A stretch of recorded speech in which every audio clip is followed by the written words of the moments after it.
Hello guys, eto mag-i-install tayo ng fog light sa motorcycle sa YTX. DIY lang ito. I-share ko lang sa inyo yung mga dapat gawin para kung sakaling magdi-DIY kayo, hindi na kayo magbabayad ng labor. Ito na po ang gagawin natin. Pakita ko po sa inyo yung mga kailangan mo nang gawin at pagtitest ng mga bagay-bagay. Okay? Yan, ito po yung mga kakailanganin natin bago natin i-test yan para kung halimbawa magano kayo, iskokompletohin nyo muna yung mga tools nyo at materials. Ito po, kailangan natin ng battery para ma-test natin yung mga switch at yung ilaw at yung fuse, lahat-lahat na. Tapos alligator clip na nakakabit na, isang negative at isang positive. Ayan. Tapos electrical tape. Ayan. And yung mga heat shrink na for wiring na kailangan natin. Fuse, wire stripper, light test para makita natin kung ano, wirings, color coding tayo kaya marami yung colors ng wiring natin. Cable tie para pagka kinabit natin sa motor, ipipix natin para hindi magusot. At ang pinaka-importante rito is relay. Ang relay natin, dalawa gagamitin natin. Nilagyan ko na siya ng mga label niya. Ayan. Yung label niya, isang relay, gagamitin natin ng for the high. High na ilaw para sa high. Ngayon, itong isang relay, ginamitan natin ng for the low light. Yan. Nilagyan ko na siya ng label. Ngayon, may mga numbers yan. So, 87, 86, number 30, at yung isa doon sa gilid is number 85. Yan. May mga ano yan. May mga kanya-kanyang location niya kung bakit. Tapos nilagyan ko na siya ng mga label niya para pag nilagay ko na siya doon, hindi na ako malilito. Kabit na lang ng kabit. Pati dito sa motor na to, dito sa motor na to, ilalagay ko na rin yung label niya pag kinabit ko yung wire, no? Okay. So, standby lang muna at magte-test po tayo ng wiring. At syempre pala, ang nag-iisang coffee creamer na hindi mawawala para habang nagtatrabaho ay umiinom ng coffee creamer. Okay, my favorite. So, itest na po natin itong domino switch. Ayan. Binalatan ko na rin yung wire nya. Ayan. Ititest natin para malaman natin yung common at kung ano ang high and low ng mga wire na ito. No? So, ikakabit na natin. Gagamitin natin yung test light natin. Nakakabit siya. Dinirect ko na sa battery natin dyan. Although meron tayo isang battery dito, 6 volts lang kasi ito, kaya naman yan. Pero pagdating dito sa wiring dito sa motor, so 12 volts ang magagamit mo talaga dito para umilaw siya, para gumana. Kasi pang 12 volts lang talaga tong sa motorcycle natin na. Pero pagdating sa mga tester lang ng mga ganito, pwede naman na ito. Okay? Okay, simulan na natin. So ikakabit natin tong negative dito sa negative ng battery. Ito, yung wire. Okay, titest na natin, no?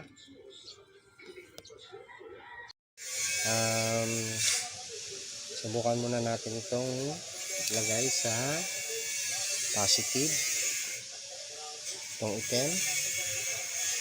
Tapos yung natitirang dalawang wire, pagsasamahin natin para ma-check natin.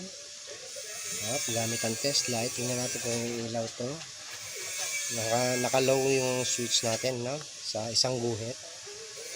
Hindi ilaw. Subukan naman natin sa naka-switch siya sa dalawang guhit. Yan, umilaw siya. So, isa rito yung gumagana. So, ngayon, ibig sabihin, marang nandito sa kanila yung common wire natin. So, babalik rin natin. Vice versa lang gagawin natin, no?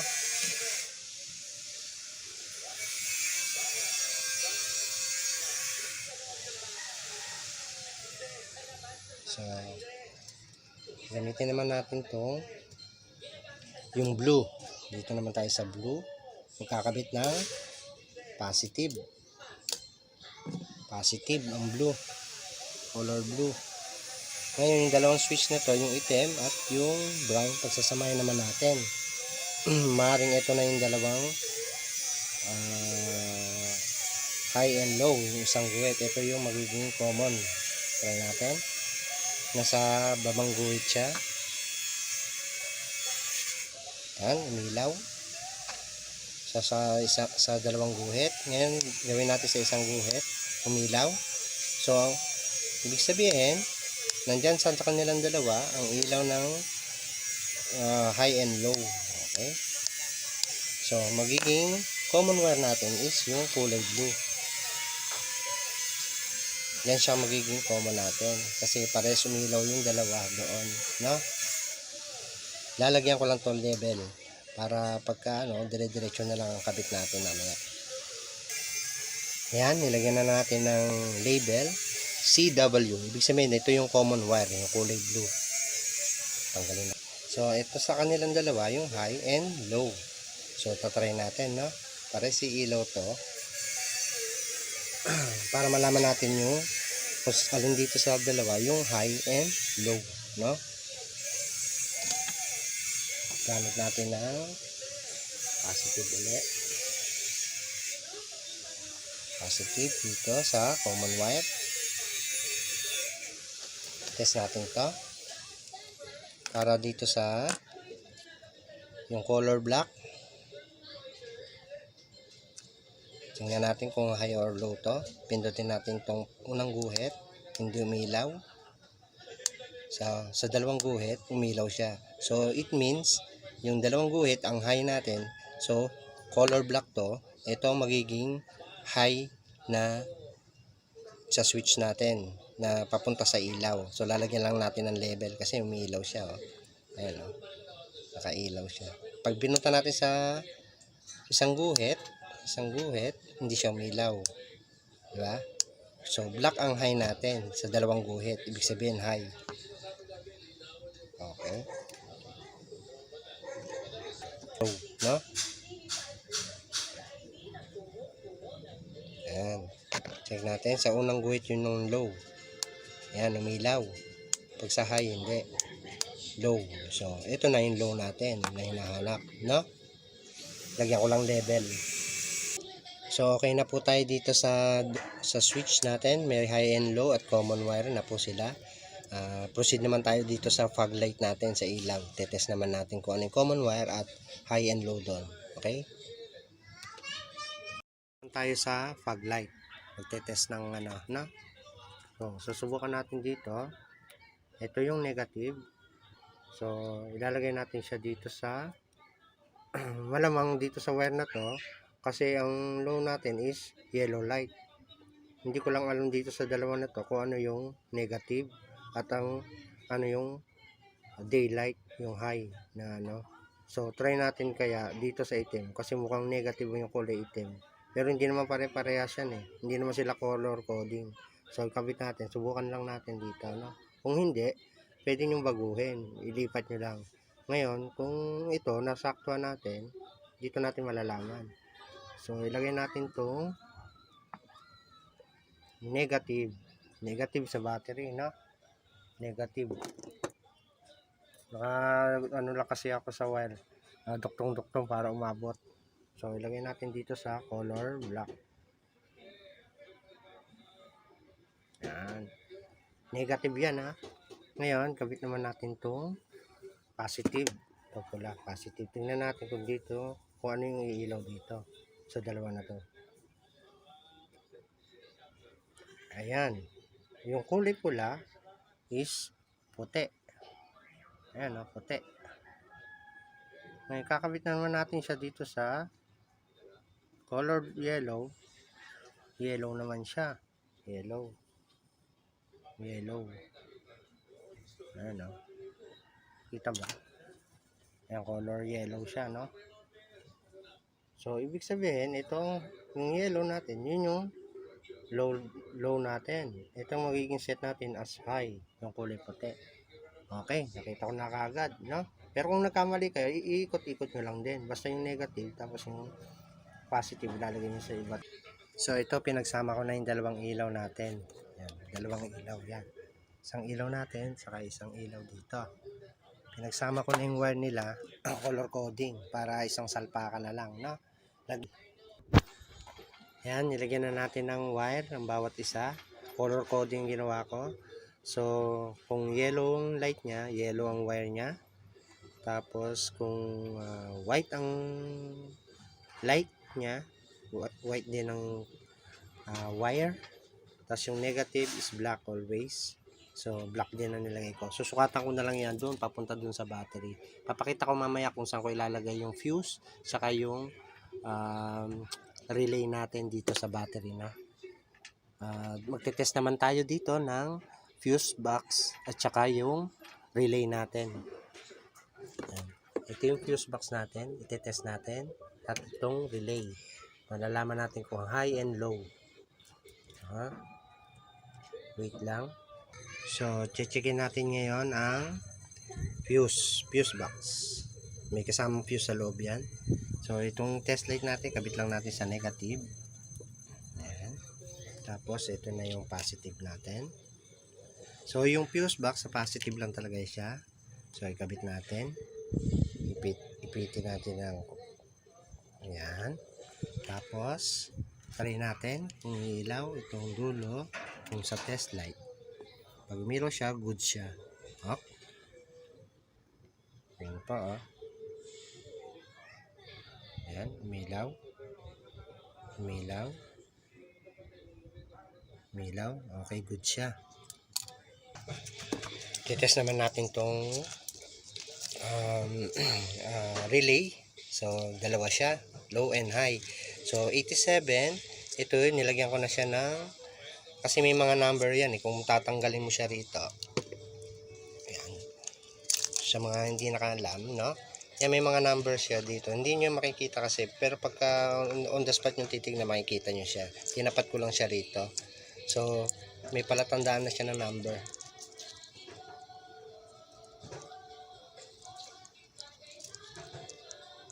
Ayan. Kaya nilagay ko dito. Tapos, sinalpa ko na siya dyan. Ayan, nakatapat na siya dyan, yung mga number niya. Para hindi na ako malilito. No? Ngayon, papaliwanag ko kung ano yung mga number na yan. So, yung 87 na to, dalawa siya. So, ito yung wire na papunta doon sa wire ng ilaw na high. High. Kasi, nandito siya sa hilera ng high. 87. Ayan. Ito naman yung 87 ng low. Ayan, low. 87 sa low. Nakahilera siya sa low. Yan ang sa lights na pupunta rito. Yung number 86, yan, dalawa yan. Ito yung papunta sa domino switch. Yan. Sa wire ng domino switch na low ang wire, ang ilaw. Yan. Kaya may level ako na nilagay dyan. Para duktungan na lang ako ng duktong. Basta tandaan nyo, yung sinasabi ko, panoorin nyo lang yung video ko, pause, play, para kung halimbawa gagawin nyo yun, DIY lang, no? Tapos, ang number, dalawa yan ha, dito sa 86 naman dito sa high, merong number 86 na nandito, nasa loob, nakasulat, nasa gilid. Ito naman yung papunta sa high ng switch na wire. Yan, may label naman ako dito sa wire na yan eh. So, yan, number 86 yan, no? Yan, dalawa yan, sa high and low, kasi may kanya-kanyang relay sila. So, nandito naman tayo sa number 85. Ito yung number 85 na pinagsama ko. Ito, 85 ng low, tsaka yung 85 ng high. Dalawa siya. Ayan, magkasama na siya. Dinikit ko na siya niyan. Ayan, pinagdikit ko na. Ito naman yung papuntang ground sa negative. So, kasama ng ground ng ilaw. Papuntang battery. Yan ha. 85. Papuntang ground. Yung ground negative yun ha. Yan. Tapos yung number 30. Yan. Dalawa yan. Tapos ito. Number 30. Yan. Kasi ito number 30. Ito yung positive. Sa battery lang yan. Papunta sa battery. No? Pero kakabit muna natin yung switch box. Pagkakabitin muna natin yan. Puputulin ko to eh. Tapos kakabit natin yan. Tapos ito yung kakabit natin sa positive ng battery. Mamaya makikita nyo yan. Yan yun. No? Kakabit ko yan. So, basta yung 30 sa positive. Tapos switch box muna. Tapos ito na ikakabit natin. Bale, yung dulo sa positive ng battery. Nakakonect siya rito sa positive ng relay natin. Mamaya papakita ko yan. No? Tetest muna natin tong kung gagana siya. Yung negative, yung common wire na to, yun ikakabit natin dito sa dalawang to. So, lalagay natin to sa negative ng battery. Ayan. Para matest natin kung gumagana yung relay natin. Ayan. Ayan. Pinagsama ko na. Tapos, itong number 86, ito yung low ng ilaw, nakasama sa low ng ilaw, papuntang switch, kasama sa switch yan. So, ito yung lalagay natin sa, titingnan natin kung iilaw to, lalagay natin to sa positive clamp. Clamp positive. Ayan. Tingnan mo kung umilaw. Ayan, umilaw. Ayan.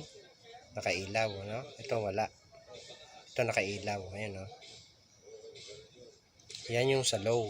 Okay, yung relay ng low natin, no? Okay. Dito naman siya, number 86 naman. Number 86. Ayan. Ito naman yung sa high. Nakadirect naman siya sa high ng relay natin. So, may kanya-kanyang relay sila, no? Kakabit naman natin sa positive. Titingnan naman natin kung umilaw. Pag umilaw to, okay, goods. Goods. Ayan, no? May ilaw. Okay na. Natest na natin yon, no? Okay, magwa-wiring na tayo. Ito na muna yung common ay yung domino switch natin. Yung isang switch nitong domino switch natin nito, yun yung papunta sa accessory wire. Yun naman yung papasok sa accessory wire. So, nahanap na natin yung common wire, saka high and low niya. So, ito yung common wire niya. Ito yung ilalagay natin sa accessory wire ng motor.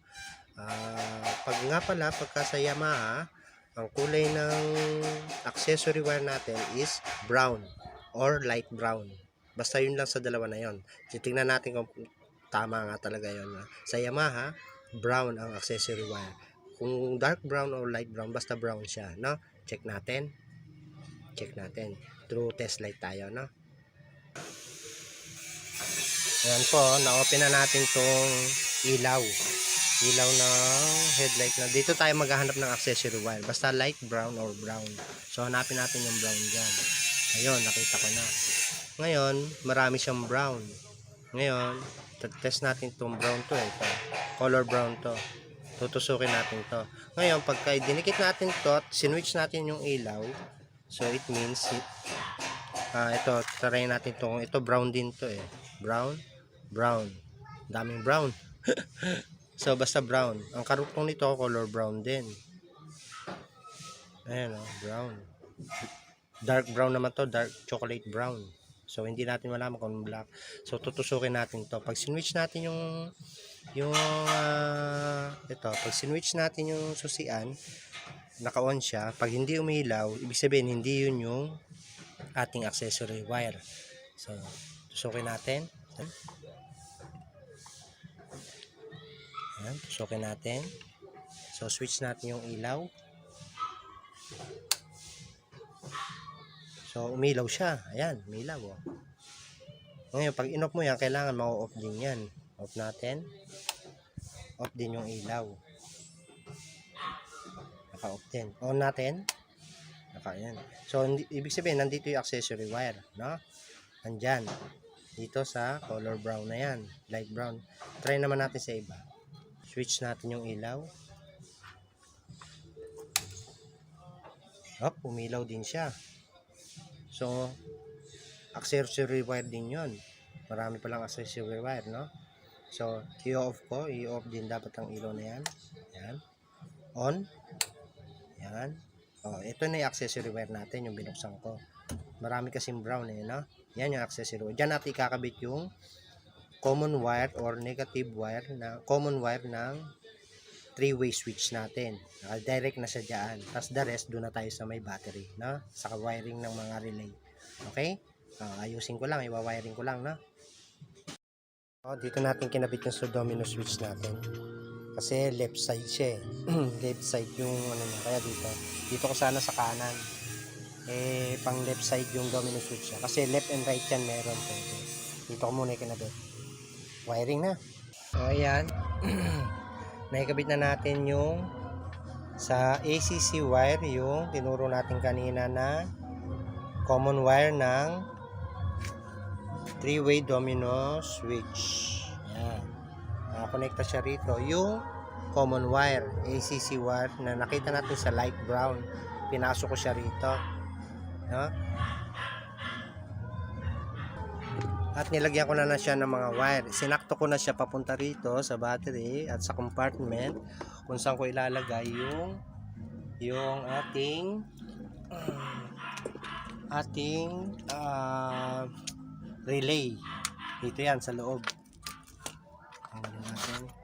Dito natin ilalagay yan sa loob ng toolbox. Diba? Toolbox. Yan, sa loob. Nakaganyan yan dito. So, nilagay na natin yung mga wire. Sinakto natin dyan. Papunta roon. Pag nilusot natin doon. Saka yung wire naman ng mga ilaw. Yan, galing sa ilaw yan. Yan, sa ilaw. Yan yung ilaw natin. Yan. Dalawang ilaw natin yan. Ito at ito. So mag-ano na tayo ngayon ng papunta na tayo ngayon dito sa relay at sa fuse box. Dire-diretso na tayo niyan. Kabit na lang ng kabit. May level naman ako rito. Ayan. Para hindi na ako malilito. Okay? Nga pala, itong fuse box, dito natin ilalagay yan. Nakaganyan na yan. Kasi sa negative, sa positive naman yan ng papunta rito sa positive ng battery. Na nakonekta sa positive ng ating relay. Connect yan dito.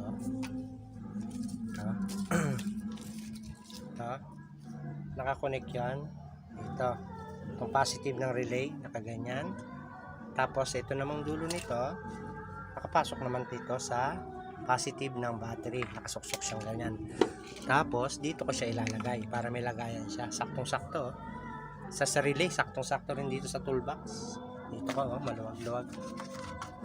Okay? Ang tabay lang.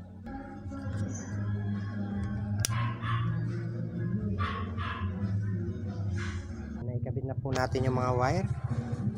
Ayan, dinuktong natin dito sa may papuntang ilaw na high. Ayan, ilaw. Ayan, sa ilaw yan. Papunta sa ilaw. Ayan, high. Ito naman, yung papuntang light na papunta sa low na ilaw. Sa low. Ayan. Sa ilaw. Ayan. Sa dalawang ilaw yan, magkasama na kasi yan. Okay. Dito naman tayo sa may number 86.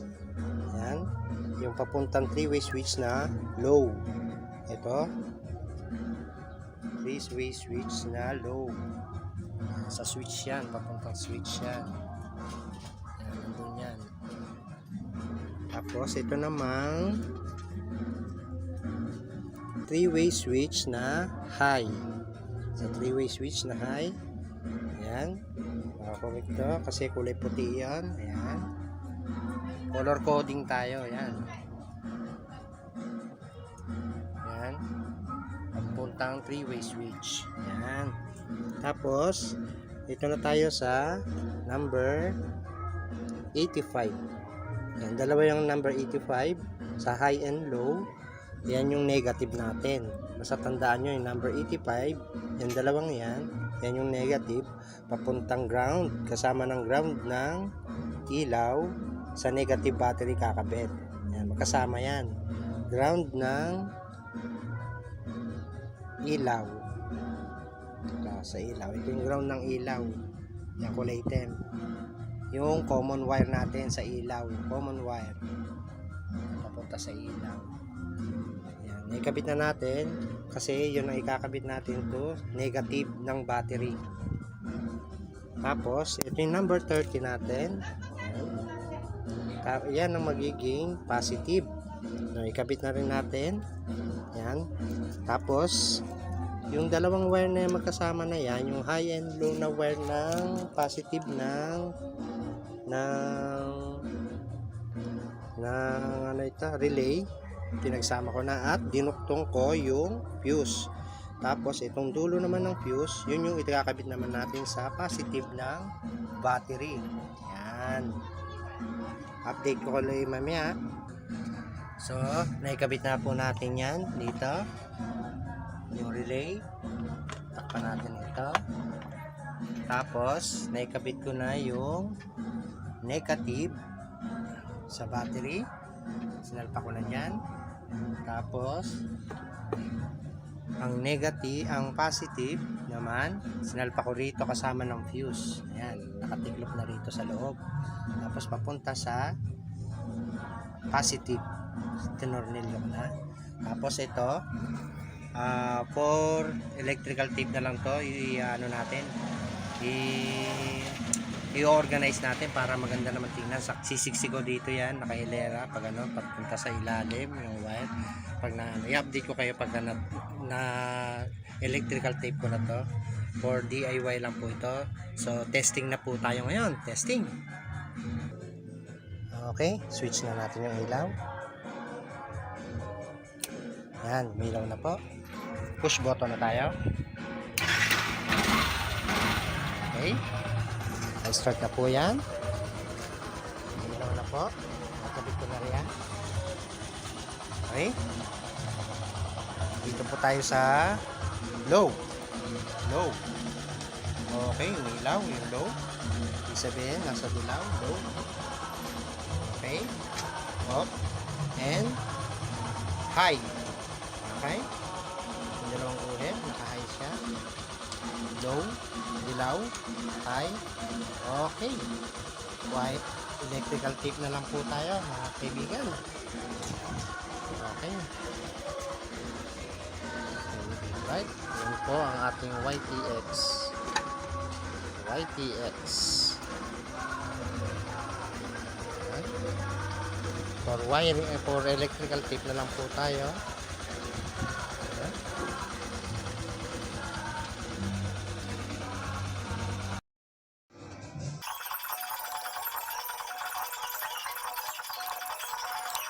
Okay na. Okay na, boss.